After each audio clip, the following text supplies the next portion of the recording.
Hello, I'm Cherie. You may know me also as the Rainbow Hair Artist, and I would just like to say thank you so much for being with me here today, and welcome to the first chapter in my Hidden Rainbow Colour course. In this course today, I will be taking you through a few techniques you may have seen if you follow me on Instagram. Oh, that's not the right way. So this is the kind of thing that I typically would call a hidden rainbow. So I'm just going to take you through that today in this course. Now in chapter 1, I would like to start off by talking you through the colour theory, which is a super important part in any vivid work that you're going to do, is knowing that theory so that you are confident. Now the colours that I work with are all direct dyes. And if you don't know what that is, it's a temporary hair colour, and the colour molecules are pre-oxidised. So let me just show you what I mean. So these are the kind of products that I like to use personally, a bit of Pravana, a bit of Joico Intensity, I like a little bit of Arctic Fox as well, and they are temporary dyes, pre-oxidised colour molecules. So what that means is the dyes, the colour is already formed before it goes onto the hair. So there's no oxidization that happens, there's no processing, technically processing. What it is just basically like a dye. It sits on the outside of the hair, and it is basically just a stainer. It stains the hair. That's how they work. I'll show you what I mean. So if I take the cap off this, it's brand new, and put a little bit here, you can see that the colour pigments, they're already formed. There's no processing, it is what it is going to be, and that is basically how it is going to come out.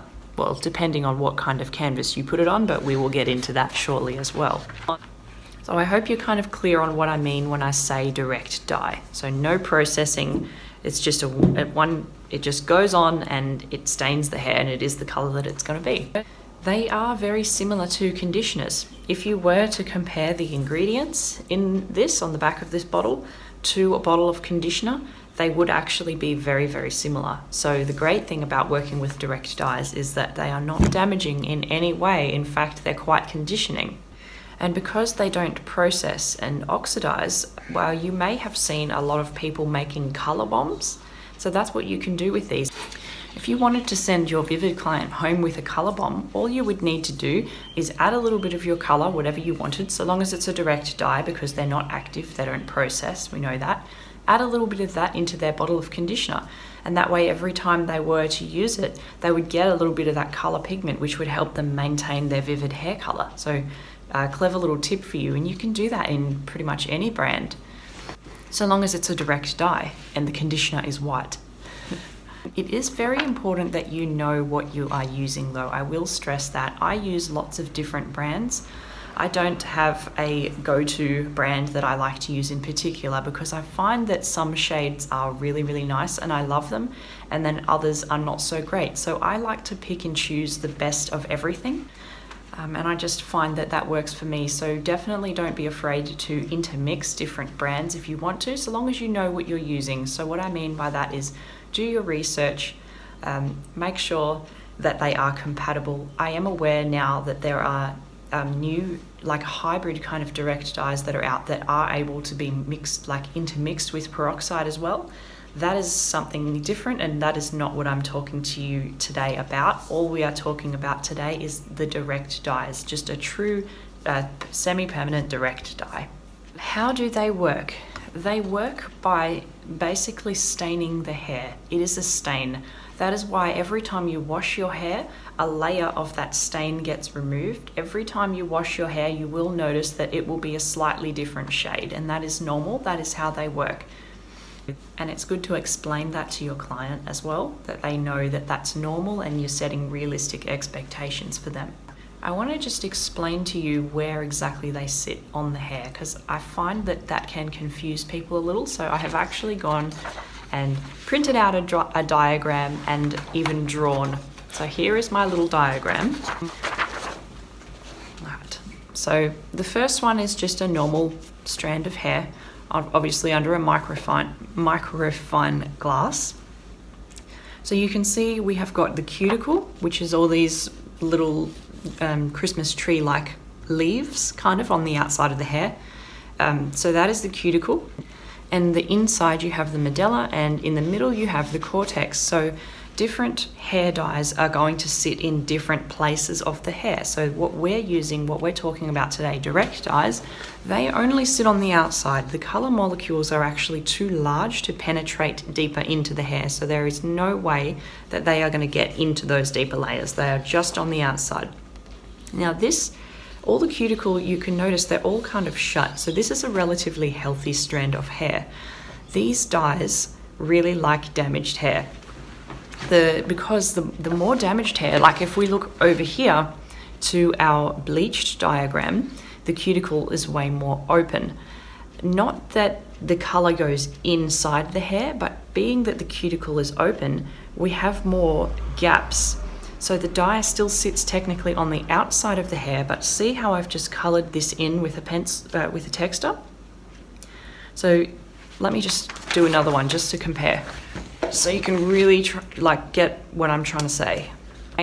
So I think sometimes you may think that they only sit on the very outside like that, but they actually do kind of sit like in and around that cuticle. So some parts of the dye will be kind of underneath the cuticle, some parts will be on top. They kind of surround it. See what I mean? How it kind of goes in and under. I really hope that makes sense to you. So as the hair opens and shuts, color is lost. So if we put the dye on and then the cuticles shut, some amount of dye will kind of be underneath the cuticle. And that's why when we wash the hair, especially in hot water, and that cuticle opens, more dye falls out. It can be a little bit confusing. I might actually attach this diagram to this video just so that you can have it, but yeah, that's upside down. I'm a very visual person, and once you kind of show me, it makes sense in my brain. So I hope that helps you too. I think most hairdressers, we tend to be visual people. Now, because they stain the hair, think of processing time like you want to leave these colors on for as long as you possibly can. I know that in a salon 30 minutes is really all you have, but if you can leave it on for longer, it certainly would be better. Just imagine that you've got a glass of wine and you've stained your nice white shirt. If you washed that shirt after 5 minutes, that stain would come out easier than if you washed that shirt after half an hour, 40 minutes, an hour. You know what I mean? So no, they don't technically process as such, but the longer you leave them on there, the more that the stain will be harder to remove. Now that you understand a little bit about how these dyes work, they can't actually add depth. All they can do is add reflect. So all they can do is add color. So that means whatever canvas you put them on is going to contribute to the tone that you see. So if I put this on a level 7, that level 7 is still going to be there. It's just going to be a bluey level 7, which is not ideal at all. If I put this on a level 9, it's going to be a bluey level 9. If there was yellow in there, then it's going to be a kind of more greeny blue. If I put it on a level 10, that is like the ideal canvas that you want to put it on. Level 10, closest to white, will be truest to tone. So the level that you put this on is going to, in a big way, contribute to your finished result. The color wheel, which is so important. Like, I cannot stress this enough, how important this color wheel is and how I use it all the time and how I never stop referring to it. So I'm going to include this for you as well as a document that you can download from this course.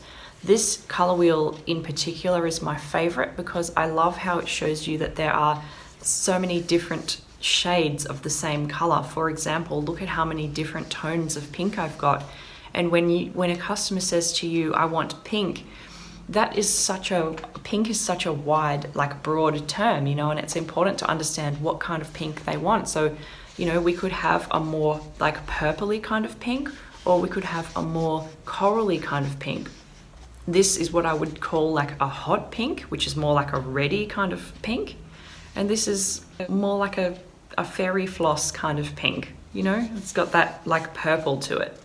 And it's like that with every color. You've got lots of different colors. Like look at the blue. You've got, you know, a nice royal blue, and then you've got a nice like aqua blue, and so on. So this is why I love this color wheel. Keep it handy. And the way that I use this color wheel is not just for counteracting. I think a lot of people assume that we just use the color wheel to counteract colors, like, you know, by going across like that. But I use this color wheel to kind of enhance colors as well. So I'm a bit of a control freak. I mix up all of my colors on my own. I like to have full control over my colors, so I'll quite often use my white as just a conditioner, just a kind of generic white conditioner, and then I will add things in so that I get exactly what I want. For example, maybe I've only got this blue in stock. I don't keep a huge color range. Like I usually only have about 6 different colors that I'll keep that are like my primary go-to colors. Everything else I like to create. So I may only have this blue with me, but my client may want this kind of blue. So the way that I would get to this kind of blue is obviously, if you look at this color wheel, this blue is more on the green side. I could add green, but I would have to add like quite a bit, and that may make my color go a little bit darker. So the way that I would create this blue is by just simply adding a little bit of yellow, because if I add the yellow to this blue, that it's going to kind of end up in the middle there, you know what I mean? Let's do a different example. Say I wanted to create this pink, but I only had this hot pink here, this really reddy pink. The way that I would create this pink is I would just go and add a little bit of this. See, this and this make this. Let's do another one. Say I have only got this slime green and I wanted a really nice like teal green. I would add, probably not go that one, I'd go the stronger one. I'd add a little bit of that and a little bit of that, and then I would end up somewhere in the middle. It's very visual. It's not something that I could say to you 5 grams of this and 10 grams of this. It's not like that. It's really, really visual. So I'll just start with my white, which will be my conditioner. I will start with my lighter color first. So I'll always put the lighter color in first, that, and then slowly, slowly I will add a little bit of that until I see this color that I like. That's my thought process. Like that's how I mix most of my colors. I am going to show you how I do that as well. We will get to that. I really hope that helps make sense of how I use the color wheel in so many different ways.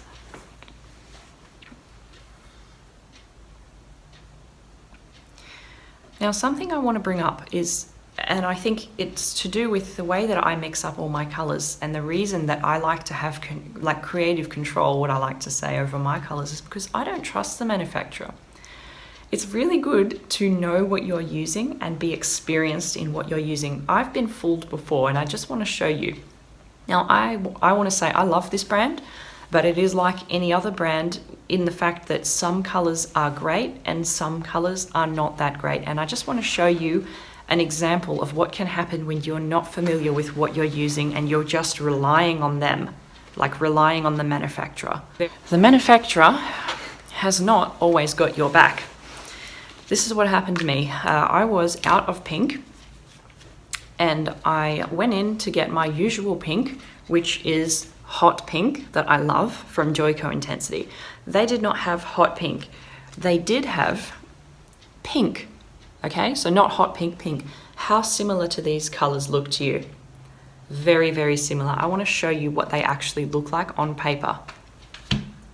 So I went into my local supplier. I was looking for my hot pink, which I usually use, which is this color. Instead, because they did not have that color, I just got the regular pink, assuming that it would be the same because it looked very similar in the packet. This was hot pink, this was pink. Now to me, that looks purple, okay? When I went in and I got this pink, I was expecting this color. Would you honestly go in and buy this and expect it to come out like that? Does that look like the color that's on that packet? No. And I've been fooled like this in many scenarios. So that is why it's so important to know what you're using, because if you had a client come in wanting that and you only had that could be a big problem for you. You know, and knowing what to do and how to fix things and how to mix things and how to actually get those colors that you want is so important. That's why you absolutely need the color wheel, and you need to practice it and like just get your bowls together and have a little mix, have a little play, because this is how we learn. On my color wheel, that purpley kind of pink is listed as a mauve. So that is like what that kind of pink would come out like. So how would I fix that if I had that situation happen and my client wanted a hot pink and all I had was that, which is more like on the purple side of things? How do you think I would change this pink more over to here, over to this pink? What could I do? I could add in a little bit of red, or I could add in a little bit of yellow. Look at, if I added the yellow and pink, I'm going to end up somewhere in here, aren't I? Right? So that's a very simple thing, but you would be surprised how many people it actually confuses.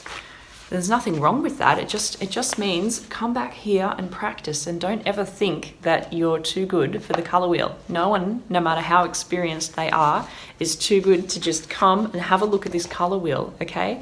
And don't feel bad about it. I look at it all the time. It's like, you know, I still don't even know my left and right. I still don't even know, like if I'm in the car and someone says to me turn left, I have to think about it, and so is my color wheel. Unfortunately, I'd love it to be hardwired into my brain, but it still isn't. And so guess what? Look, there's no shame in looking. You're going to be a lot better off if you swallow your pride and look than stuffing up someone's color. And don't be fooled by this kind of thing and trusting the brand. You can't always trust the brand. And if I didn't already mention, I do use just conditioner as my white to dilute my colors because it is more cost effective.